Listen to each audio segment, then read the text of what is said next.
Hello, I'm a nostalgia critic. I remember it so you don't have to. Before I start this review, let me tell you a little story about a guy named Mako. And why you don't want to mess with him.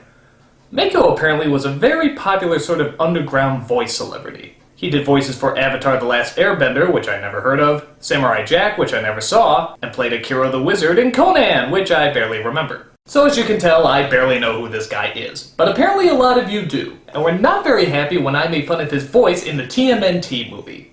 I remember it like it was yesterday. Okay, maybe I don't remember it like it was yesterday, but I have a clip. This home has become like an empty shell. Each of your brothers has Oh god, what did they do to Splinter's voice? It sounds like Mr. Miyagi if he smoked a million Marlboros. Marlboros. Well, apparently a lot of you took this the wrong way, thinking that I was making fun of the actor himself, sending me emails like, "You don't mess with Mako, motherfucker. Leave Mako alone, he is the man. And you should crucify your privates for making fun of Mako."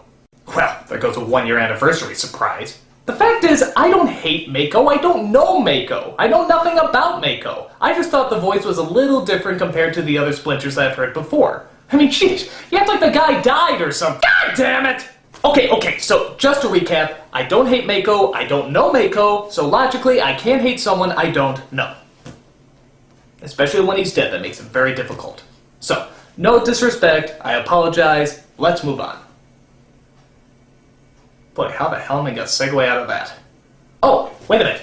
Mako was in Conan. Conan starred Arnold Schwarzenegger. Arnold Schwarzenegger was in a horrible Conan ripoff, which was known as Red Sonja.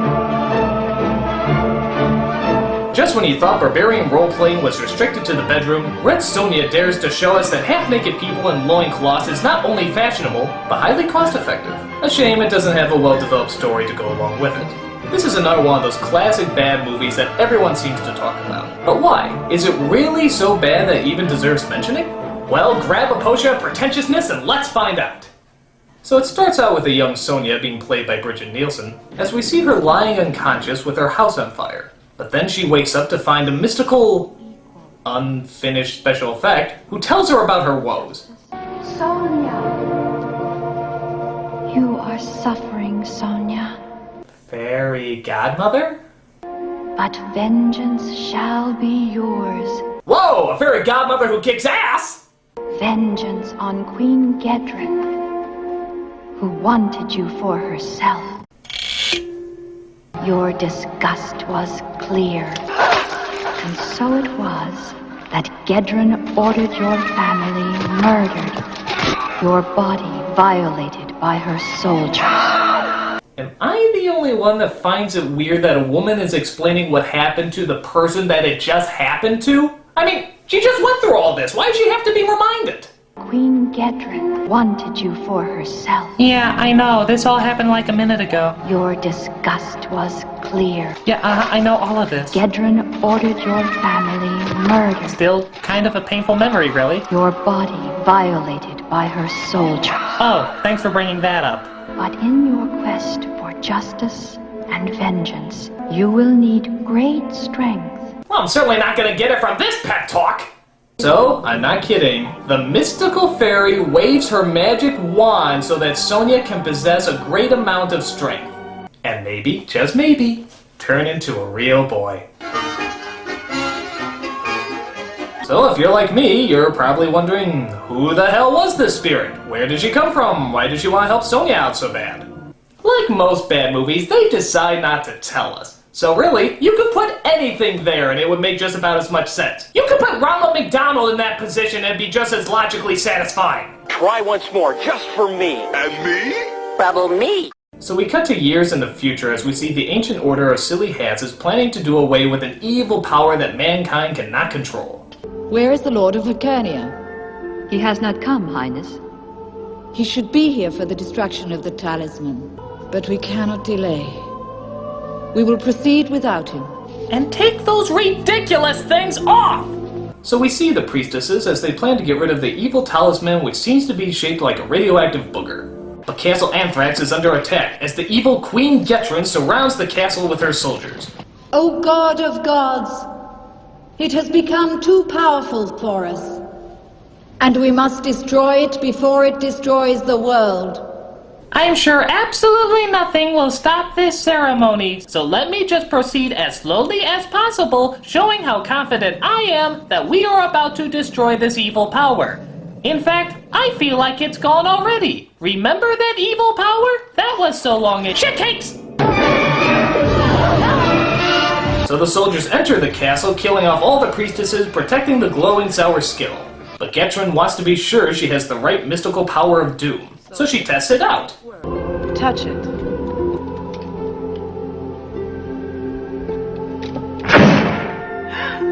My God! It jump cuts people out of existence! Touch it. No! Touch it. So it is true. Only women may touch it. Take it out. You know, I'm very uncomfortable with these choices of words. Only women may touch it, take it out, she wants her for herself. If I just heard the audio to this, I'd swear I was listening to a medieval porno. By the way, does this guy in the picket fence hat look familiar to you? That's right! It's the Gestapo guy from Raiders of the Lost Ark. And yes, he always has that face. I'm beginning to think he was just born with it. Sliminess like that can't be created. So anyway, one of the women runs away as the soldiers chase her down. But she's suddenly approached by, guess who? Put that cookie down! But unfortunately, the soldiers shoot the woman in the back as Arnold catches her.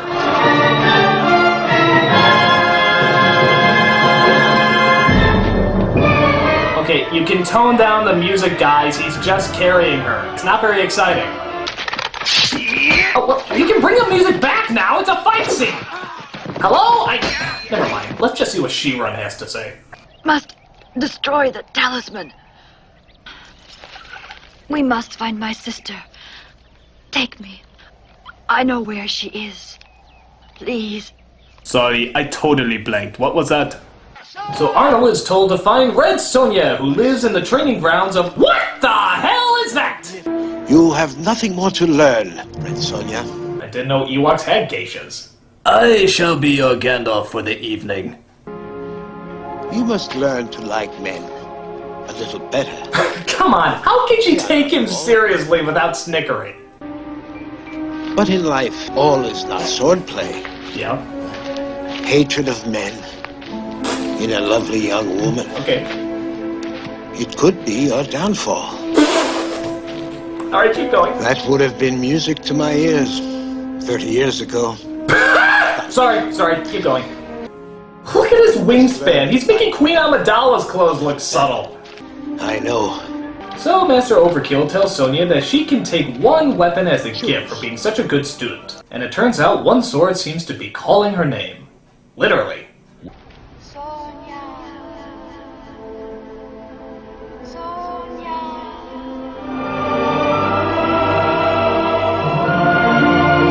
Oh, a singing sword is the ancient mythology of Bugs Bunny cartoons. So Arnold approaches the training grounds through the mystical god taking a dump, as he informs Red Sonja that her sister is dying, and that she only has moments to speak to her. You must destroy the talisman, Sonja. Send it into darkness. Swear that you will. I swear.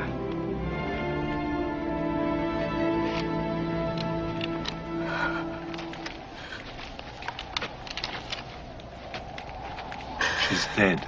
Thank you, Captain Obvious. If I get hit by an arrow, you'll be sure to tell me, right? So Sonja decides to set out and destroy the evil talisman, which apparently is very easy to locate. Someone is using the talisman. No, I think Wile E. Coyote's storm machine just backfired again.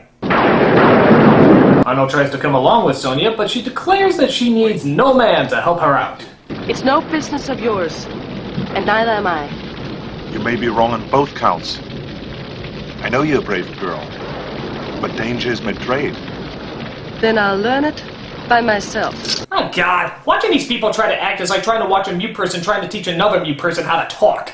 We then come across a young prince, who you may also recognize from another movie. I refuse to surrender. One-suit dudes! That's right, it's the star of Surf Ninjas! Wow, I'm really amazed at how unamazing these cameos are. Quickly, come! Come to me! Too slippery! Do you want me to fall in that boiling mud? Don't worry, just take the advice that you gave in your other movie. Remember, bend your knees, use your arms! So it turns out the prince is a spoiled brat of a destroyed kingdom, who's always followed by his helper named Falcon. What's the prince's name, you may ask? His Royal Highness, the Prince Tarn. Prince Tarn? That's not very PC, is it? Sonja questions the prince to find out who destroyed his kingdom. What happened? What happened? Queen Gedrin attacked us. What happened? Gedrin. Queen Gedrin. I'm acting. So she continues on her quest as the prince decides to tag along. She comes across a group of warriors who get pretty upset when their leader doesn't let her pass and she stabs him in the chest. That's usually not a good icebreaker. Yeah! But Arnold is there to help her out. Get away, go! What about you? I can hold them! Help me! I cannot hold them! Meanwhile, we cut to the evil fortress of Queen Gedrin, where we see her get ready to set up the talisman and use its awesome power for the forces of evil. Like candles? Much? Enemies are approaching the Outer Empire. Okay. Uh-huh. Walking. Still walking. Entering a room rented out from Castle Grayskull. Wow, I'm so glad they showed us the long walk to the throne. Otherwise, I never would have figured out how the hell she got there. I just assumed it was magic. So she calls upon her sorcerer, who I swear is Wizzo from the Bozo Show, who asks him to show her the enemies that are coming her way.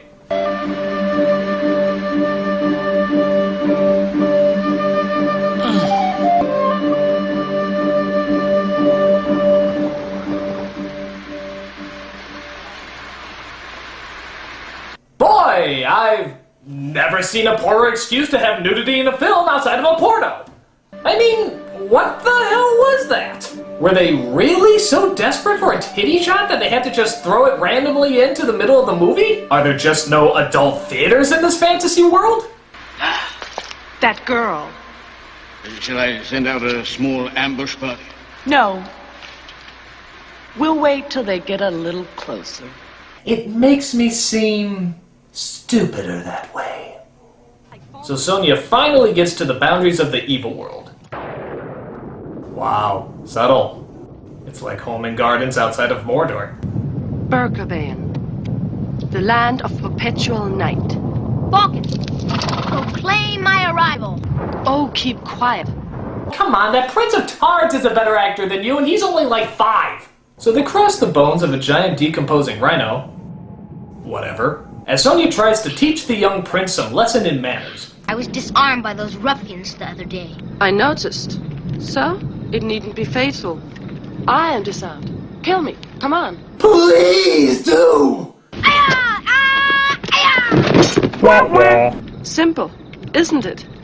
But it's not in the rule book. You see, fencing and fighting are 2 different things. As well as acting and looking pretty. After the prince finally asks nicely, Sonja agrees to teach him in the art of self-defense.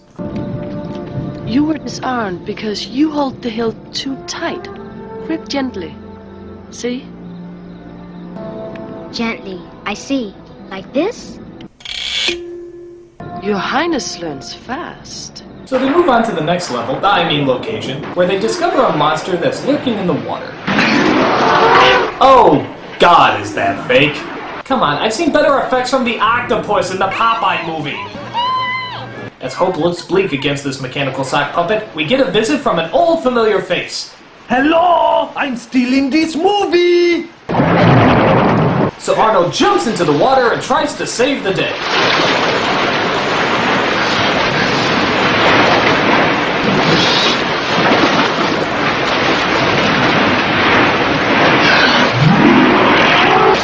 Okay, I think we spent way too much time watching Arnold ride this thing. I don't even think he's really fighting it. I think he's just enjoying the ride. I can't kill it, it's a machine! Oh yeah, because they always have robotic mechanical machines in barbaric times. Where'd they get that thing made? The old Radio Shack? Sonja, we have to blind it! It's our only chance! Yes, because as we all know, robots see out of their eyes. What sense does that make? Does it also scream like a banshee if you nail it in the mechanical groin? I mean, why build it that way? So they escape the monster and continue on their quest. But Arnold's sword is extending for Sonja as we partake in a love scene which I like to call Love in the Dueling Accents. No man may have me unless he has beaten me in a fair fight. So, the only man that can have you is one who has tried to kill you. That's logic. Hey, Arnold's pointing out the plot holes.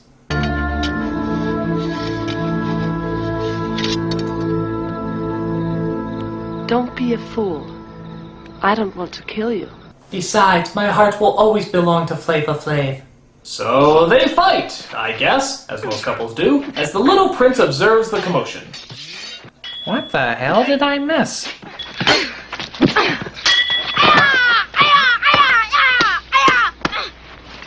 I will eat you, child! Tonight I dine on Chinese! Yeah, apparently Arnold is so strong he needs a string to hold the child up. Either that or he's just been a puppet the whole time. Either one wouldn't surprise me.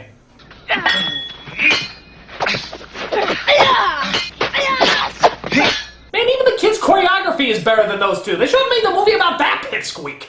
So they both tire out, lay next to a tree, and... Gedron's army. What? What happened? Did they just give up? Who won? Did they make whoopee afterwards? I mean, are they a couple now? Do they still hate each other? Okay, screw it. So they get to the evil fortress where apparently the evil talisman is held. It's only a model. They quickly have to decide who will stand guard outside in case any of them are spotted. Who'll stand guard this doorway? The post of danger. Falcon? Me? Here? I don't know what's coming out that door. No, I'm going up. I'll take my chances in there. And I have to go in.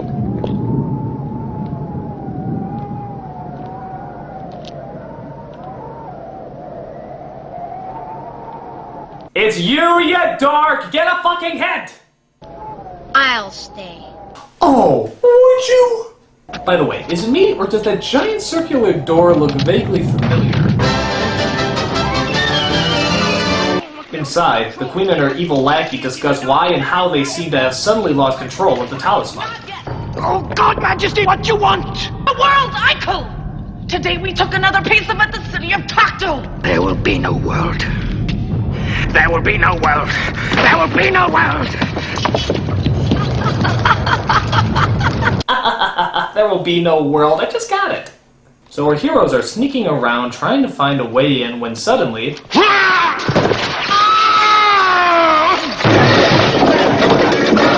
Oh hey! Someone just slid down the trapdoor from the outside and into the dining room.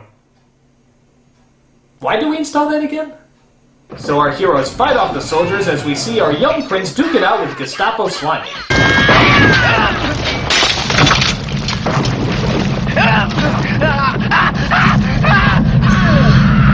Look out! He's gonna be crushed by the Looney Tunes logo! That's all, Boo. So Sonja finally reaches the queen as... Gedron! Where are you? What the hell was that? Where are you? Where are you? Where are you? Are you over there? Or over there? Where are you? So the prince and Sonja meet up with the queen as Sonja tells the prince to run for cover. Prince! Get Caledon Falcon! Aha! There's a way behind the throne! Oh, wait, don't do that. Make him come back. I don't want to actually have to chase him. You slaughtered my parents! Like cattle! My brother!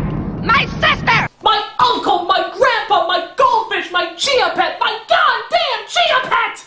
But it turns out the queen has magic on her side. Haha! I slipped the editor an extra 50. Now I can jump cut wherever I want.